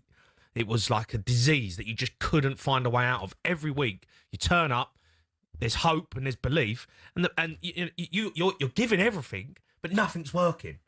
And I couldn't explain how that kept happening, how you turn up and you set up and you're organised and you go, right, today's the day we're going to get a result. Today's the day we're going to make something happen. And it doesn't happen.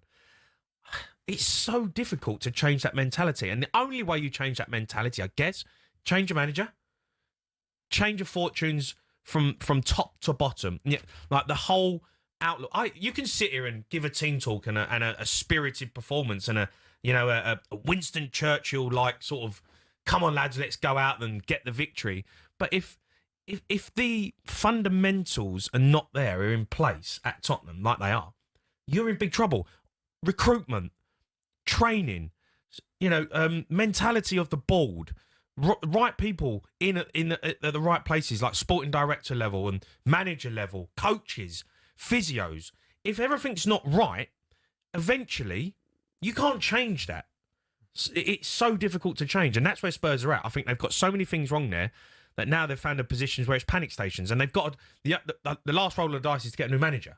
Can he come in and just give these players some belief to go out and win a couple of games? It's interesting because Spurs have not been in this position before. We've seen clubs like Crystal Palace flirt with relegation, Burnley go up and down. Newcastle, as you say, have been there. There are other clubs who have, even West Ham and Nottingham Forest, they've been in and around that situation. So Spurs players clearly have no idea how to deal with this mess. They don't. But they don't. They really don't, Reshmin. They don't know how to deal with this. There is two types of footballers. There's the footballers that play at the bottom end of the Premier League table, right? And they are used to it. They know how to fight. They know how to get results. They know where their level is. They're good Premier League players. Then you've got the top Champions League football players, or the ones who are on the cusp of European football players, the players who've got a bit of arrogance, a bit of something about them.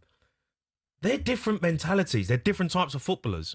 And you've got that, when you find yourself in this position, then footballers get found out because they are not used to doing it. They're not used to scrapping. So it's a real problem because you've got to try and get them players to find a way. You've got to try and get them players to fight. And they, at the moment, against Nottingham Forest, they just capitulated, fell apart. Do you think in hindsight, given what a mess they're in the January window, they should have gone and got some of the players who are used to fighting to stay up? They should have got 4 or 5 players. I don't think they thought they'd be in that position. That's the other thing. Well, the whole bringing in Igor Tudor, I thought, they don't realise where they're at right now. I don't think Spurs have genuinely thought, we'll be all right. Yeah. We always figure it out. We'll win a couple of games. We've got enough good players. We'll win a couple of games. Igor Tudor gets out of it. We'll get through to the end of the season and we'll go and get Pochettino. Lovely, jubbly, we start again. And we'll write this season off. No. Every game is so difficult. The Premier League is so hard, so difficult. And now they've found themselves in an absolute mess and they don't know where to turn. They don't know where to turn. They don't know. I don't think this board knows who to bring in. Do they go with an Addy Hutter? Who's Addy Hutter? Like, genuinely, who is Addy Hutter? Like, it's laughable. It's laughable. Really? Come on, you're going to talk to me 7 games to save Tottenham's season in the Premier League. He's never managed in the Premier League, and you're going to bring him in and expect you need someone like we say Harry Redknapp, right? But that's because we go with experience. He knows his formation. He knows how he's going to play. He's not going to beat around the bush. He's just going to go in and he's going to pick a team and go and play. He ain't been in the game for 10 years. And that's what we're looking at. It's ridiculous. It is ridiculous that Tottenham are in this position where they don't know where to turn. They don't know where to turn. And if they get this one wrong, because I think they're going to make a change, right? If they get this one wrong, we are going down. Spurs will go down. And if they bring in Addy Hutter, that is a massive roll of the dice. Yeah. Massive. Do you think that fundamentally points to a lack of football knowledge, football expertise at the top of the club? Yes. Yeah, absolutely. Clueless. Like, genuinely clueless. And then we can say what we want about Daniel Levy, and Daniel Levy made some terrible decisions, and he messed around with when we could have got Raya and we get Vicario, and you can bring up Eze and Morgan Gibbs White, all these sort of things that Daniel Levy's done. Daniel Levy wouldn't have allowed this to happen. We would not be going down with Daniel Levy in charge. He would not have allowed it to become he would not have appointed Igor Tudor. It wouldn't have happened. So the problem we've got now, we've got people in charge, Johan Lange. What's he done to get this job? It's one of the biggest jobs in football. Sporting director at Tottenham Hotspur Football Club. It is one of the jobs in the world that you would want. Look at that stadium. Look at the facilities. Look what you're in control of.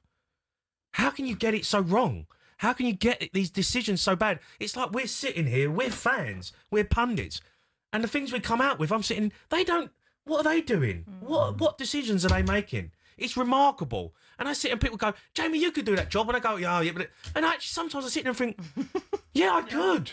Yeah, I could. Like, I'd get Eze over the line. I would sign Raya. I would have got Semenyo. Do you know, it's not that difficult. I would have got Mbuemo 4 years ago. Do you know, like, when you sit there and think that Tottenham Hotspur, decision after decision, they get wrong. And the recruitment and the players that have come in and the decisions that they're making... It's unbelievable. It's unbelievable that the Tottenham have found themselves in this position. And it hurts. It hurts because I genuinely sit here now with 7 games left and think, we're going to be in a championship. Yeah. It's inconceivable. It is inconceivable as a Spurs fan to think that this is possible. But I think that is the root cause, isn't it? They've been sleepwalking into this. Sleepwalking. No one thought that this would actually happen, and yet here we are staring relegation in the battle. And it's really it's a painful moment. Jamie, I'm going to let you recalibrate a little bit because you've got the sports bar with you. I've got the sports bar coming up at 10. I'll be honest, guys. I don't know what we're doing. We haven't actually got a show yet. Cundy wants to do a hair 11, because he's getting a hair transplant tomorrow. So he was going to do a hair 11. I said that's garbage. I was going to ask about the sports bar. Who do you banter during an international break? There's no one to wind up. I know. Well, that's what we're trying to think of now. They might just banter you. Yeah. Again. There's always someone to go at, and I feel like it probably will be me eventually. But Cundy's getting a hair transplant, so he's getting it. But yeah, international breaks, we try and have a bit of fun. Obviously, the England game's coming up. We talk about them. But yeah, a bit of fun tonight. We're trying to have a laugh. And hopefully, when I walk back outside and speak to the guys, they've come up with an idea of what we're going to do. Fingers crossed, because you've got, how many hours have you got to fill? Well, 3. 3. Good luck with that. Yeah, and I'm not talking Tottenham anymore. See you later, guys. See you later, Jamie. Right, great to talk to you. It's just who we are, mate. That's, Ange. Do you know what? We're going to talk about Ange after the break. Stay with us. This is Inside Spurs special on talkSPORT and kick off. Stay with us.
Listen, it's hard to put this in order, so don't judge me on the order. No, I don't want any order off you. Okay. I just want your top 10. Thierry Henry, Alan Shearer, Rooney, Salah, Gerrard, Patrick Vieira, Kevin De Bruyne, Aguero, Lampard, and one player to finish it off. Yes, didn't win anything at this club, but when he was at his best that season for Spurs, Gareth Bale. He was unbelievable. Yeah. Right, now the Go obvious... on, dig me out then. Go on. Well, no, the obvious thing to do, two names that spring to mind, would hit you with them. But unlike most people, I'm going to commend you and say yes, with the vast majority of them. I mean, it's impossible to put... Do you know something? What I would say to you is this. I don't think anybody would have any arguments probably with 7 of your 10. Yeah. You might have one or two that your own favourites, like you say, you enjoy watching, and they're special to you. Henry, Shearer, absolutely different level. Yes. Different level. Absolutely different Agreed. level. And you've obviously, after that, you've got Rooney, Salah, Gerrard, for me as well, would come into the equation. Lampard's absolutely in the equation. The two...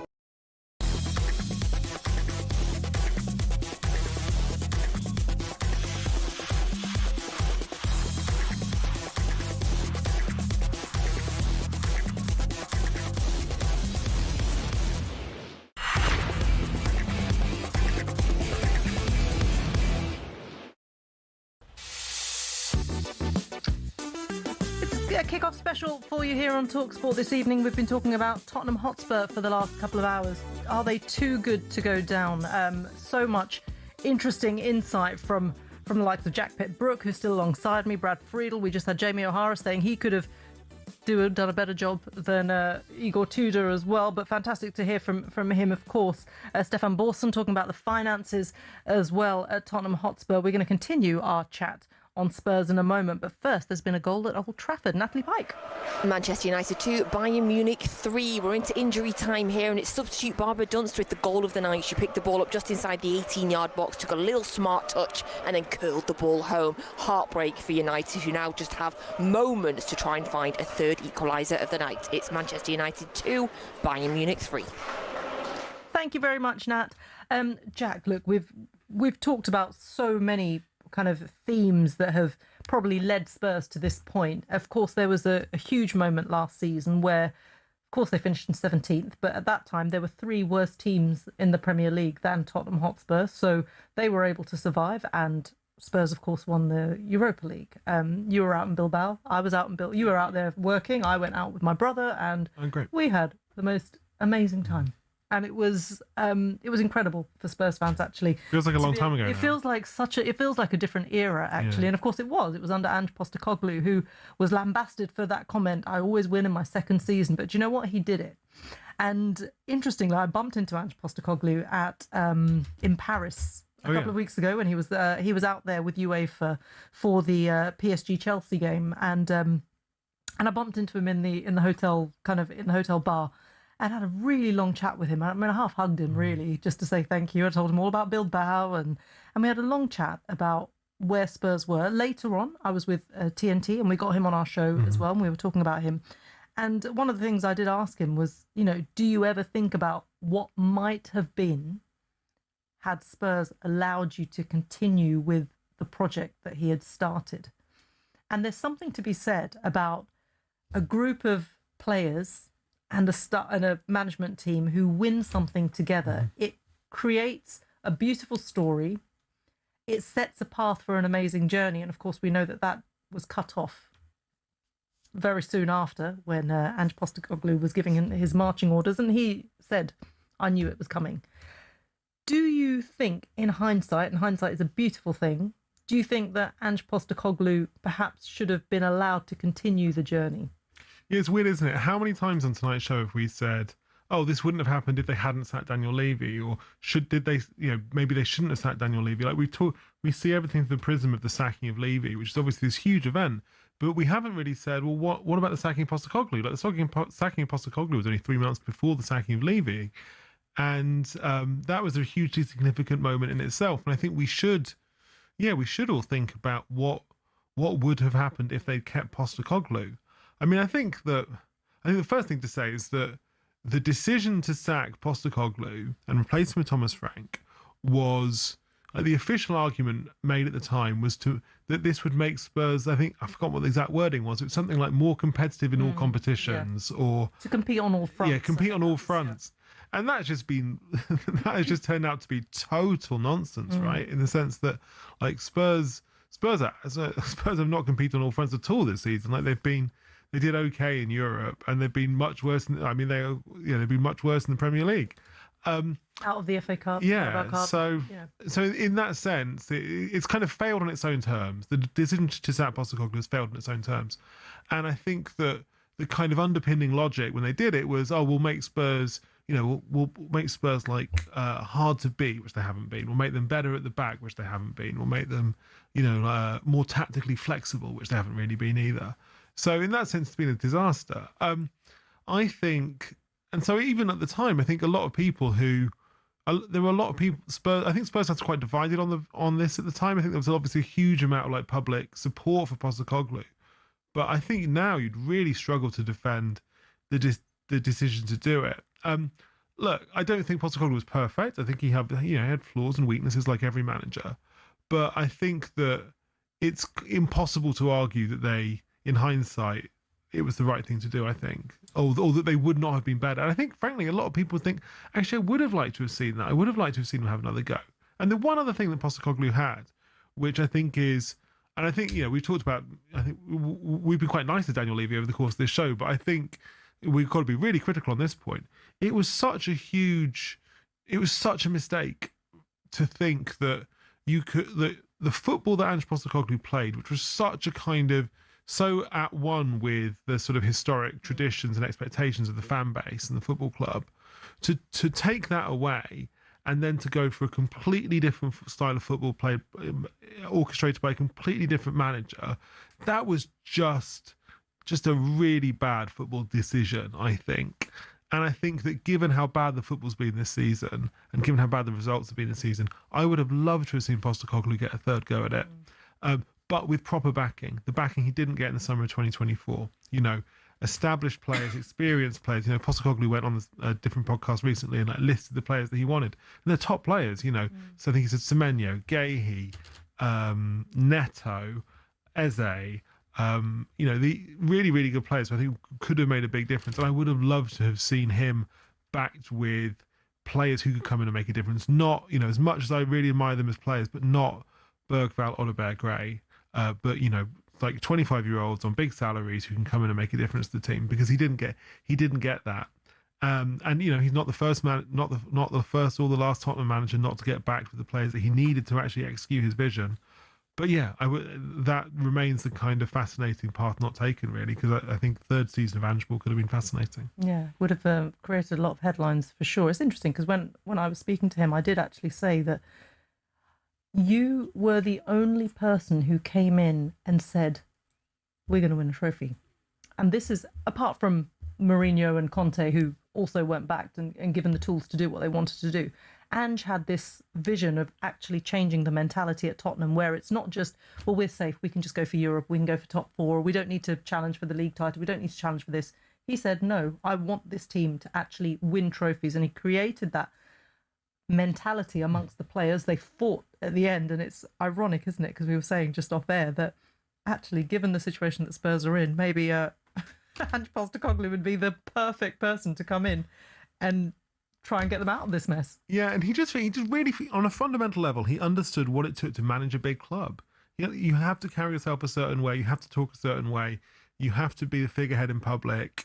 You have to, the way you protect your players, the way you say things to kind of take attention away from the players. Like he was so good at that. And then they got in Thomas Frank, and for all Thomas Frank's many strengths, I don't think he ever understood that. I don't think he understood what you say if you manage a big club, how you carry yourself at a really big club.